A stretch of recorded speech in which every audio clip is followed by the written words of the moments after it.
4 వరకే 2015 అక్టోబర్ 22న పునాది పడింది అమరావతికి, ఆంధ్రప్రదేశ్కి కొత్త రాజధానిగా ఆంధ్రప్రదేశ్ ఏర్పడ్డాక 2014లో ఏర్పడ్డాక.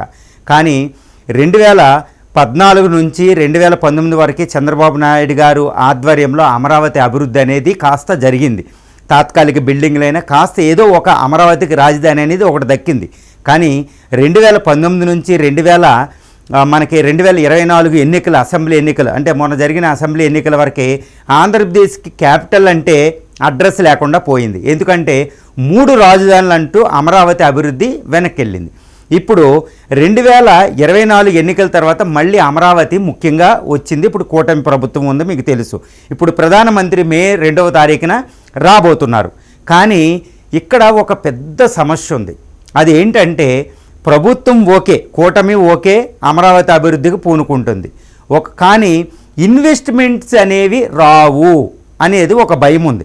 కేంద్ర ప్రభుత్వం నుంచి వస్తుంది, వరల్డ్ బ్యాంక్ నుంచి వస్తుంది, కొంత నమ్మిన వాళ్ళు వస్తున్నారు. కానీ ఇన్వెస్ట్మెంట్స్ ఎందుకు రావు అంటే ఇక్కడ ఉన్న ప్రభుత్వం ఏంటంటే ప్రభుత్వం ఇప్పుడు 5 సంవత్సరాలకు ఒక్కొక్కసారి ఎన్నికలు జరుగుతూ ఉంటాయి. 5 సంవత్సరాల తర్వాత ప్రభుత్వం మారొచ్చు, అదే కంటిన్యూ అవ్వద్దని ఎప్పుడూ లేదు. ఆంధ్రప్రదేశ్ హిస్టరీ తర్వాత ఏర్పడిన తర్వాత జరిగిన తర్వాత ఒక ప్రభుత్వం, తర్వాత రెండో ప్రభుత్వం వచ్చింది వైసీపీ. ఇలాగే ఒకవేళ 2000 వచ్చే ఎన్నికల్లో 2029 అసెంబ్లీ ఎన్నికల్లో మళ్ళా వైసీపీ వస్తే పరిస్థితి ఏంది?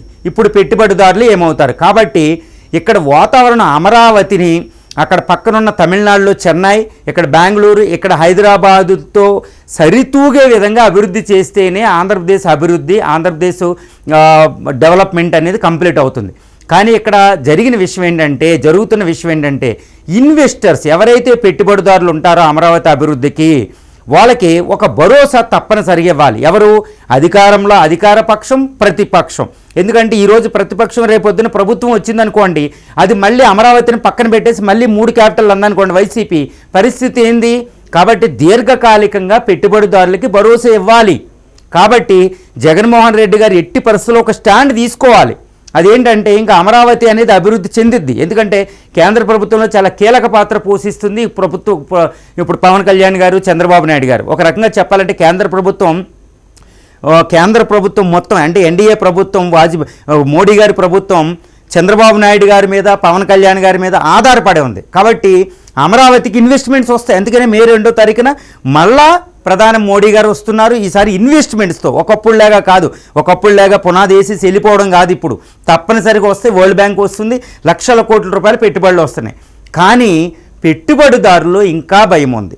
ఇప్పుడు జగన్మోహన్ రెడ్డి గారు తప్పనిసరిగా ఒక స్టాండ్ తీసుకోవాలి. ఇంకా అమరావతి అనేది ఇట్ విల్ బికమ్ ఇర్రివర్సిబుల్.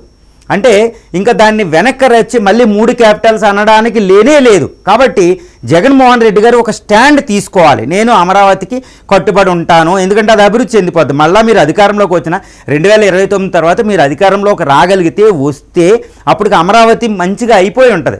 మీరు దాన్ని పడగొట్టలేరు, దాని క్యాపిటల్ కాదని చెప్పడానికి వీలే లేదు. కాబట్టి ఒక స్టాండ్ తీసేసుకోవాలి.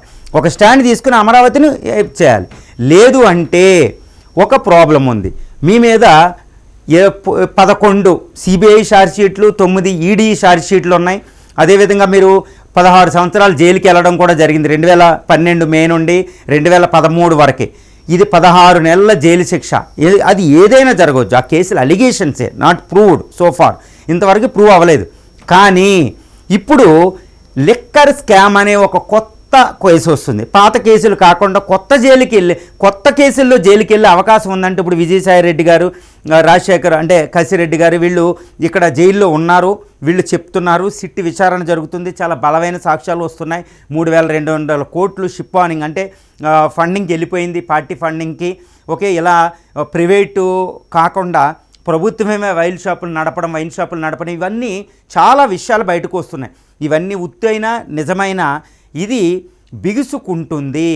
జగన్మోహన్ రెడ్డి గారు అమరావతికి ఓకే అని, అమరావతిని నేను కూడా సపోర్ట్ చేస్తాను, నా ప్రభుత్వం మళ్ళీ వచ్చిన 2029 అసెంబ్లీ ఎన్నికల తర్వాత మళ్ళా నా ప్రభుత్వం వస్తే నేను అమరావతికి కట్టుబడి ఉంటాను అని మీకు వచ్చిన ఇన్విటేషన్ని, అంటే ఇప్పుడు మే 2వ తారీఖున ప్రధానమంత్రి ప్రోగ్రాం మీకు వచ్చిన ఇన్విటేషన్ని మీరు అంగీకరించి వెళ్ళి నేను అమరావతికి యాక్సెప్ట్ చేస్తాను అనకపోతే మీ జైలు జగన్మోహన్ రెడ్డి గారు ఉచ్చు బిగుసుకునే అవకాశం ఉందని తెలుస్తుంది. ఎందుకంటే చంద్రబాబు నాయుడు గారు పగ తీర్చుకునే వ్యక్తి అయినా అవ్వకపోయినా ఆయన జైల్లో ఉన్నారు. ఓకే, అదే రాజమండ్రి జైలు, మళ్ళీ సెంచులు అనేది ఇప్పుడు లేదు, రాజమండ్రి సెంట్రల్ జైలు అవుతుంది, ఒకప్పుడు సెంట్రల్ జైలు. ఈ విధంగా ఒకళ్ళు ముఖ్యమంత్రి అయిన తర్వాత ప్రభుత్వంలో ఇప్పుడు తమిళనాడు మనం చూసాం, ఇలా అనమాట. అందువల్ల ఈ కేసు ఈయన చుట్టూరు బిగుసుకునే అవకాశం ఉంది.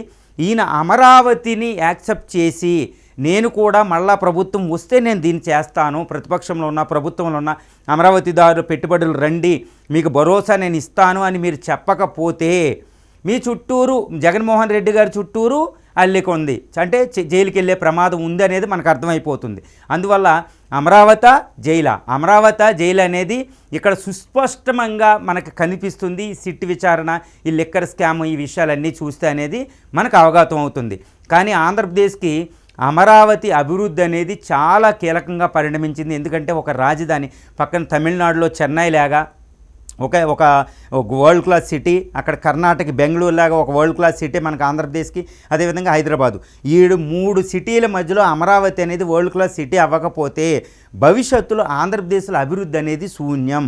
కాబట్టి ఆంధ్రప్రదేశ్లో ఇప్పుడు కొత్తగా ల్యాండ్ పూలింగ్ అని, ఇంకా ల్యాండ్ పూలింగ్ అవుతుంది, ఇంకా లక్షల కోట్ల పెట్టుబడి పడుతుంది, శాశ్వత భవనాలు వస్తాయి, ఈ ట్రాన్స్పోర్టేషన్ వచ్చి ఒక world class city Amaravati form అవుతేనే ఆంధ్రప్రదేశ్ భవిష్యత్తు. కాబట్టి ప్రభుత్వమైనా అపోజిషన్స్ అయినా తమ ఇగోలు పక్కన పెట్టి, వాళ్ళ వ్యక్తిగత విషయాలను పక్కన పెట్టి, రాజకీయ ఆకాంక్షలను పక్కన పెట్టి, రాజకీయ ప్రయోజనాలు పక్కన పెట్టి ఆంధ్రప్రదేశ్ ప్రగతి, అభివృద్ధి, ఆంధ్రప్రదేశ్ భవిష్యత్తు కోసం ప్రభుత్వం, ప్రతిపక్షాలు ఏకాభిప్రాయ సాధనకు రావాలని ఆంధ్రప్రదేశ్ ప్రజలు కోరుకుంటున్నారు.